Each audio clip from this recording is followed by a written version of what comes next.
Have you recently looked at your divine masculine and thought, what was I even drawn to? Do you feel unexpectedly repulsed by the very person you once believed was your soul's mirror? You're not imagining things, and no, you're not falling out of love. What you're experiencing is far deeper than that. It's the moment when the soul starts rejecting illusions, when fantasy love begins to dissolve. And it's terrifying because it makes you question everything. In this video, we're going to unravel the paradox of emotional detachment in the twin flame journey. We'll explore why so many divine feminines are suddenly overwhelmed with disgust, apathy, or even resentment toward their counterpart. But here's the twist: it's not a breakdown, it's a breakthrough. This isn't the end of your connection, it's the end of your illusion. Today, we'll help you see why this painful disconnection may actually be your greatest act of self-love and spiritual awakening. By the end of this video, you'll no longer see this disconnection as rejection or failure. Instead, you'll recognize it as a sacred inner shift, one that brings you back to your truth, your wholeness, your sovereignty. You'll stop chasing validation in his energy and begin returning home to your own. This realization will not only change how you see him, it will transform how you see yourself. So stay with us until the end. What you hear today might just be the missing piece in your journey of healing and divine alignment. If you've ever felt torn between love and self-preservation, this message is for you. Don't forget to like, subscribe, and share this video. Your soul isn't losing love, it's remembering what real love feels like. Number 1. Awakening from the fantasy, the sacred disillusionment. There may come a time on your twin flame journey when you wake up with a strange and haunting realization. You no longer feel drawn to your divine masculine in the way you once did. What used to feel magnetic and soul-binding now feels heavy, frustrating, or even repulsive. This sudden emotional shift can be deeply confusing, especially when you've spent months or even years believing that your unconditional love would be the key to transformation and reunion. But this emotional dissonance is not a sign that your love is vanishing. Quite the opposite, it is a sacred sign that your illusions are dissolving. You are not falling out of love, you are falling out of the fantasy. A fantasy constructed not from deception, but from longing, from the desire to finally feel whole, from the sacred memory of the connection your soul once shared with his in higher dimensions, where the pain of separation didn't exist. And yet, as the divine feminine, you are now being asked to witness the gap between that soul truth and the current choices he is making in his 3D reality. This disconnection creates a deep internal rebellion, a war between your heart's memory of him and the real, visible, tangible version of the man he is currently choosing to be. It is painful, it is maddening, and yet it is necessary. In the monadic twin flame dynamic, where your bond is deeply karmic and spiritually catalytic, this awakening often comes like a lightning strike. For so long, you projected your hopes, your higher knowing, and your divine memory onto a person who may not have yet remembered who he islanded. You were loving his potential, not his presence. You were committed to the soul within him, even if his actions betrayed that very essence. And now, your soul is calling you back, calling you to anchor into reality, not to abandon love, but to reclaim it. The love you poured into him unconditionally is now beginning to redirect itself. Slowly, steadily, your energy starts returning home to you. You begin choosing yourself, not because you stopped caring, but because you can no longer betray your own growth for someone who isn't meeting you at your frequency. You are aligning, not rejecting. You are awakening, not abandoning. You are peeling away the layers of illusion that once felt like comfort, but were, in truth, forms of self-sacrifice. This part of the journey can feel like betrayal, both yours and his. It can feel like spiritual guilt. You may wonder, am I giving up on him? Number, you are giving up on the version of him that existed only in your mind, the version you kept alive through blind faith, spiritual bypassing, and unconditional waiting. And this is a courageous act, because choosing to see clearly, choosing truth over fantasy, is one of the most powerful expressions of love. It is in this moment of disillusionment that your highest awakening begins. You stop chasing, you stop waiting, you stop holding space for someone who has not yet shown that they are willing to rise, and instead, you begin holding space for yourself. You begin meeting yourself in the mirror. The part of you that once loved him more than you loved yourself now makes a sacred pivot. She now loves you more. She no longer needs the fantasy to survive. She needs truth, growth, and alignment. So, if you find yourself disliking your divine masculine today, not out of hatred, but out of weariness, understand that this is a sacred milestone. The fantasy is falling away, and in its place, something deeper is preparing to be born. Not just a new version of the connection, but a new version of you. A version that loves with clarity, not confusion. With discernment, not dependency. With divine sovereignty, not spiritual sacrifice. You are not losing him. You are finally finding yourself. If this message is resonating with you, if you felt the painful clarity of awakening from the fantasy and choosing yourself for the first time, I want you to know that you are not alone. This moment of disillusionment is not a weakness. It is your soul stepping into power. Take a deep breath and honor how far you've come. If you feel called, share your experience in the comments below. Your story might be the light someone else needs right now. Or simply type this affirmation to anchor your energy. I am awakening to truth and returning to myself. Don't forget to like this video if it's speaking to your heart, and stay with me because what comes next will take you even deeper into your divine journey. Number 2. The threshold of sacred disgust, a soul's rebellion against self-abandonment. Have you ever looked at your divine masculine and felt something so unfamiliar it startled you, a pang of disgust, a sharp wave of judgment, or a rising discomfort that made your entire body want to retreat? At first glance, you might interpret this as a loss of love, a regression in your healing, or even spiritual failure. But what if I told you this moment is not a collapse, it is an initiation, a sacred threshold, a turning point written into your soul contract long before you were born? This powerful emotional shift is not about becoming bitter or cold-hearted. It is your nervous system, your sacred body, declaring an end to a cycle that has drained you for too long. It is your soul's intelligent rebellion against a dynamic that kept you stuck, one where you overgave and received breadcrumbs in return. When your system begins to reject this loop, it's not a breakdown, it is a breakthrough. What you are experiencing is not emotional dysfunction, it is spiritual intelligence in action. At this sacred threshold, a third energy begins to rise. It is neither the chasing feminine nor the evasive masculine. It is the energy of alignment, of balance. You begin to form new conscious boundaries that are rooted not in fear, but in clarity. You are no longer willing to allow unfiltered, unconditional access to your heart from someone who hasn't earned the right to stand there. And this is not an act of punishment. This is an act of power. You are not turning cold. You are becoming clear. You are not withdrawing love. You are retrieving your own energy. This grief you feel, it's not truly about losing him.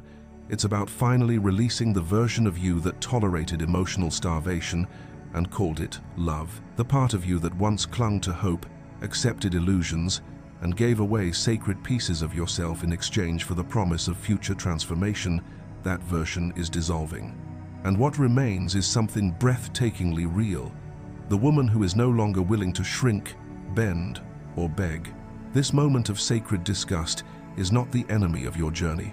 It is the checkpoint. It is your inner knowing stepping forward and drawing a line in the sand. It is your soul whispering, "You deserve more. You always have." And while this phase may feel like disconnection or disillusionment, it is actually the beginning of reconnection with yourself, with truth, and with the divine blueprint that has always guided your evolution. Let yourself grieve, but do not backtrack. Do not confuse discomfort with wrongness. Your expansion will often feel like loss to the parts of you still clinging to the past. Let the old self die gently. Let the fantasy crumble. And in its place, let your sacred truth rise. Number 3. The collapse of the pedestal, from illusion to inner authority. There comes a moment in every divine feminine's journey, a moment both sacred and disorienting, when the pedestal begins to crack. The very image she built, the version of her divine masculine she clung to, begins to crumble under the weight of reality. This is not betrayal. This is not failure. This is a necessary collapse. a holy dismantling of the illusion she once mistook for love. In the monadic twin flame dynamic, this phase is often the most misunderstood. To the outside world or even to the unhealed parts of herself, it may look like she's turning her back, giving up, or growing cold. But in truth, she is waking up. She is no longer bypassing his unconscious behaviors under the guise of spiritual love. She is no longer translating his silence as depth, his emotional unavailability as mystery, or his karmic distractions as destiny. His avoidance, his denial, his connections to unhealed patterns and karmic alignments, they become too loud to ignore, too blatant to romanticize. This is the collapse of the pedestal, and it is sacred, because in this phase, the divine feminine does not stop loving him, she stops abandoning herself.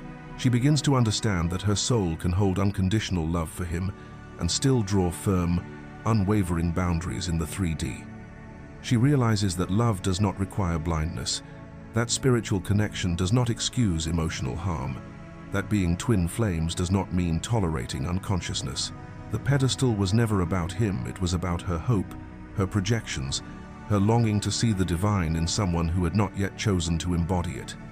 And now, as the pedestal falls, so too does the illusion. This depedestalization is not born of anger or bitterness. It is born of clarity. It is born of courage. She begins to see not just who he could be, but who he is choosing to be right now. This sacred collapse brings with it a new kind of discernment. A woman who once clung to potential now values presence. A soul who once waited for promises now honors patterns. The divine feminine who once worshipped his light is now wise enough to acknowledge his shadows and to refuse entanglement with them if they remain unintegrated. Depedestalization does not mean she no longer sees his divinity. It means she sees it clearly and acknowledges his current free will choices. She recognizes the gap between who he was destined to become and who he is currently allowing himself to be, and she chooses not to fill that gap with her energy anymore. In reclaiming her power from the pedestal, she is not falling out of love, she is rising into truth. She is stepping into the highest form of love, the kind that sees clearly and chooses alignment over fantasy. She no longer worships a dream, she walks with reality, and that shift changes everything. Imagine a woman named Ilara, who has spent years spiritually devoted to her divine masculine, believing in his higher self, holding space for his healing, and defending his silence as deep reflection. She meditated daily with him in her heart, sent love through the ethers, and journaled about their future union. But over time, the cracks began to show. His actions in the physical realm remained misaligned. He continued ignoring her emotional needs, engaging in karmic entanglements, and avoiding accountability. One day, after yet another broken promise, something shifted. It wasn't anger that rose, it was clarity. Ilara sat quietly with herself and realized that loving him didn't mean tolerating the version of him that refused to grow. She didn't stop caring, but she stopped chasing the man she imagined he could be. That night, she whispered, "Not goodbye, but I see you now. Not who you were meant to be, but who you are choosing to remain." And with that, she stepped down from the altar she built for him and walked back to the throne she had forgotten was her own. This is the collapse of the pedestal, not a loss of love, but the beginning of self-honor. Number 4. The nervous system says, "No more." A sacred rebellion of the body. There comes a moment on the twin flame journey after months, maybe years, of holding space, sending love into the void, enduring the ache of separation, and waiting with open arms when something inside of you quietly snaps. Not in anger, not in despair, but in unmistakable clarity. It's not your mind giving up. It's not even your heart growing cold. It's your body, your nervous system finally catching up to your soul, and it whispers a sacred, "Enough." This is not regression. This is not spiritual failure. On the contrary, it is evolution. It is a sign that you've stopped bypassing the truth in the name of hope, that you are no longer spiritually gaslighting yourself to stay in a loop of longing and energetic imbalance. What you are experiencing is the end of bypass and the beginning of embodiment. Your system is no longer willing to stay attuned to a frequency that dishonors your inner truth. This is your biology becoming your ally. This is your nervous system saying, I cannot carry the karmic weight of someone who refuses to carry themselves. You are not shutting down, you are waking up. You are not abandoning love, you are rejecting distortion. The ache you once labeled as devotion now stings with a clarity that cannot be denied. You are no longer available for incoherence. That energetic back and forth, the spiritual reaching, the silent suffering, it no longer fits. It doesn't sit right in your body. It doesn't taste like truth. What used to feel magnetic now feels misaligned, and that shift is holy. This is what mystics and healers call the sacred ick, the divine discomfort that arises when your soul begins to purge the residue of unreciprocated energetic ties. It is not hatred, it is discernment. It is the intuitive recoil from the energetic crumbs that once felt like a feast. This disgust is not petty or vindictive, it is sacred. It is your spirit's immune system doing its job. And with this shift, something profound happens. The version of you who once made excuses for his silence, who once saw potential where there was only avoidance, begins to dissolve. The part of you who tolerated inconsistency, who spiritualized neglect in the name of unconditional love, that part begins to fade, not with rage, but with reverence. You are not rejecting him, you are reclaiming yourself. So when your body begins to speak through tension, exhaustion, a sudden sense of revulsion, listen. These are not symptoms of regression, these are signals of growth. You are not falling out of love, you are falling out of the illusion, and your nervous system knows the difference. This is what happens when the soul stops carrying someone else's denial. This is what it means to spiritually graduate from suffering. And most importantly, this is what it looks like to finally say yes to yourself, even if that yes means saying no to what once felt like home. If you've made it this far, it means something in your soul is awakening to a deeper truth. You're not alone in this sacred unraveling. Many on the twin flame journey reach this very threshold, the moment when the body says what the heart has been afraid to admit. Take a moment to breathe, reflect, and ask yourself, what is my nervous system trying to tell me? If today's message resonated, we invite you to share your story in the comments below. Let this space be a sanctuary for your voice. Or, if you'd rather affirm your journey in silence, simply type, "My body is wise, I trust its truth." Your experience matters, and your healing is powerful. Let's rise together, one sacred boundary at a time. Number 5. The sacred fire of discernment, when love evolves into wisdom. There comes a pivotal moment on the twin flame journey that is not marked by rage, revenge, or even bitterness, but by something far more profound and powerful: discernment. It is not loud, it doesn't come with fireworks or dramatic declarations. Instead, it rises quietly from the ashes of your exhausted spirit, whispering truths you can no longer ignore. This phase is not about turning your heart cold. It is about finally seeing with clarity and loving with boundaries. You begin to realize that love, no matter how sacred, does not require self-abandonment. And so, without hostility or hate, you begin to withdraw your energy from the dynamic, not as a punishment, but as an act of self-respect. You stop chasing, you stop explaining, you stop twisting yourself into energetic knots just to justify behavior that contradicts the spiritual bond you once held so dearly. This is not rejection, it is revelation. For a long time, you may have held onto his soul potential, his higher self, his divine promise, the version of him that your soul remembers across lifetimes. That vision has kept your heart open through cycles of silence, avoidance, and energetic imbalance. But now, something within you shifts. You can no longer overlook the dissonance between that sacred soul blueprint and his current unconscious actions. The discrepancy has grown too wide, and while your soul still recognizes his light, your body, your nervous system, and your spirit can no longer carry the weight of what he refuses to awaken in himself. This is the moment you say something revolutionary, not out loud perhaps, but deep within your energetic field. I can love you and still not want this version of you. That sentence becomes a boundary, a portal, a turning point. You no longer need him to be the man you imagined. You're no longer seduced by potential. Love still exists, but access does not. The door of your energetic temple begins to close, not with bitterness, but with sacred discernment. And in that closure, You collapse the projection. You dismantle the illusion. You pull back all the fragments of yourself you gave away in hopes of helping him see his own light. You return to your own coherence. You remember who you are without the distortion, without the longing, without the ache of waiting for someone else to awaken. There is no hatred in this phase, no resentment. You are not walking away because you stopped loving him. You are walking away because you finally remembered how deeply you are allowed to love yourself.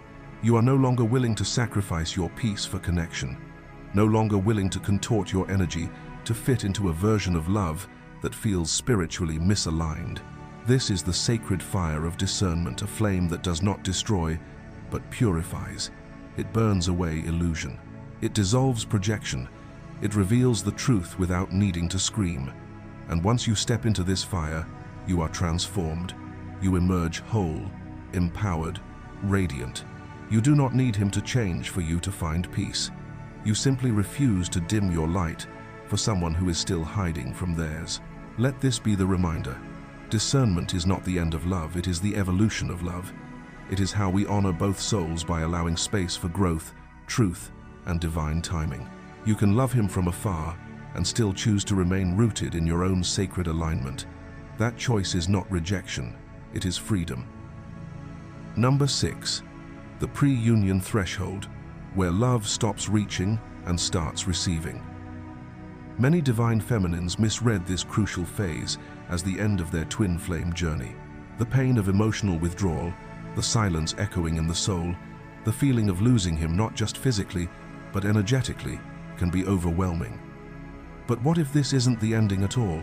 What if the very ache you're feeling is actually a sacred signal that you're standing at the edge of the pre-union threshold? This phase is not about abandonment. It's about recalibration, a holy realignment of your spirit, your frequency, and your boundaries.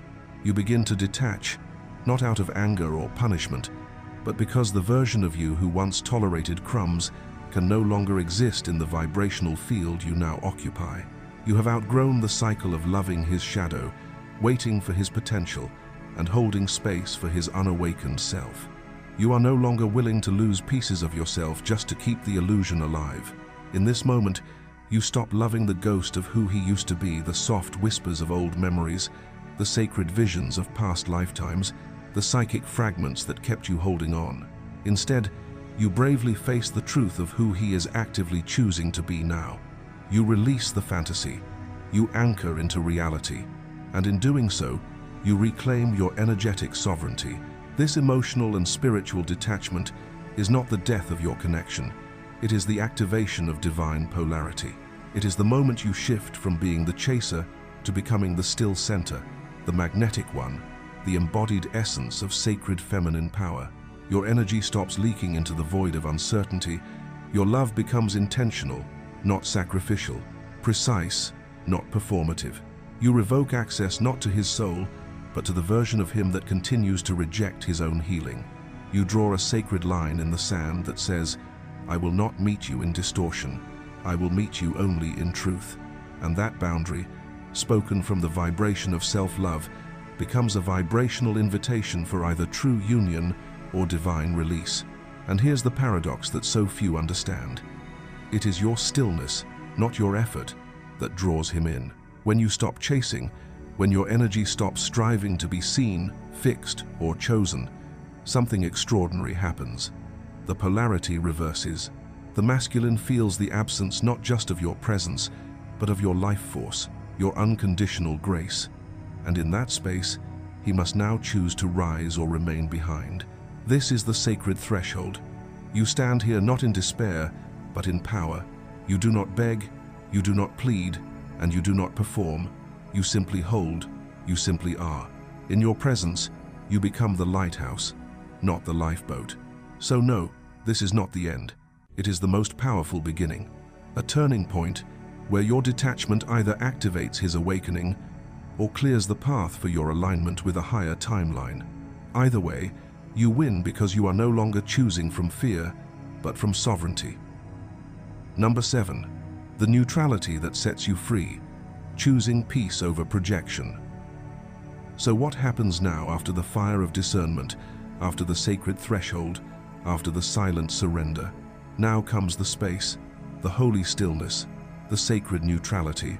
This is the phase that most don't talk about, because it isn't loud. It doesn't come with emotional fireworks or spiritual breakthroughs that feel like cinematic awakenings. It is quiet, subtle, and yet, it is the most powerful freedom you will ever claim. In this moment, you allow yourself to feel it all, the ache, the grief, the disappointment. You let the dislike arise without judgment. You stop gaslighting yourself into believing that loving him means you must continue to tolerate incoherence. You grieve, not the man, but the fantasy, the vision you once clung to, the potential you poured your energy into, the storyline that played on repeat in your soul's theater. And as you grieve, you come home to your truth. This is not suppression. This is sacred honesty. You begin to call your energy back gently, firmly, reverently. Piece by piece, you retrieve your essence from the corners of the connection where you once abandoned yourself. You close the energetic door, not with anger or vengeance, but with deep, holy preservation. Not because you hate him, but because you finally love yourself enough to protect your frequency. This is neutrality, not apathy, not numbness, but an emotionally clear space where love no longer needs to sacrifice itself to prove its divinity. You remain open, you remain soft, you remain loving, but you are no longer available to chaos, confusion, or karmic patterns that deplete your soul. You are no longer energetically accessible to the version of him who refuses to meet himself. That version cannot meet you now, not because you've walked away in bitterness, but because you've elevated beyond reach. And in this elevation, your love becomes refined. This neutrality doesn't mean the bond has vanished. It means the attachment to how it must unfold is gone. The pressure is lifted. You are no longer clinging to signs or chasing after timelines. You no longer wait at the threshold hoping he'll remember. You've remembered yourself. That changes everything. Now, if he rises, if he chooses to meet you in coherence, in truth, in divinely aligned union, then you will welcome him not from longing, but from wholeness. And if he does not, then he will fade into the background of your life as a chapter that shaped you, expanded you, and ultimately freed you. Either way, you win, because either way, you are free. This is your liberation. The neutrality that sets you free is the final act of devotion to yourself. The end of projection, the birth of peace, and from this place, everything changes. There comes a moment on the sacred twin flame path when what once magnetized you now feels misaligned. You look at the version of him you once adored, and something inside quietly recoils, not out of hate, but from a place of deep, soul-level knowing. That feeling of disgust, discomfort, or disinterest isn't madness. It's a sacred signal. It's your soul whispering, "I remember who you truly are, but I will no longer support the version of you that is choosing misalignment." This is not cruelty. This is divine clarity. The divine feminine's evolution doesn't culminate in eternal waiting, begging, or bypassing truth for the sake of love. It matures into discernment, into the ability to hold unconditional love without unconditional access. It is in this sacred pause, in this brave detachment, that she remembers herself. She realizes that true union cannot arise from fantasy, codependency, or energetic imbalance. It must be built on coherence, truth, and self-respect. So if you are feeling that ache in your chest, the ache of release and awakening, let it wash over you. Let your nervous system tell the truth your mind has been afraid to admit. Let the illusion die with dignity. Let the fantasy crumble with compassion. Because what emerges in its place is not emptiness, it is space. Sacred space for a love that is rooted in truth, not projection. This is not the end of your story. This is the chapter where you stop enabling who he is not and begin to embody who you truly are. If this message resonates with you, take a breath and honor this sacred shift. And I invite you to comment below with the words, "I choose coherence over illusion." Let it be your affirmation. Let it be your prayer. Let it be your signal to the universe that you are ready for love that mirrors your wholeness. If this message touched your heart, please like this video, share it with a fellow soul on the path, and subscribe to this channel for more sacred transmissions. And if you're ready for the next chapter, make sure to watch the video waiting for you just below. Until next time, Beloved, keep choosing yourself, because that is where the real reunion begins.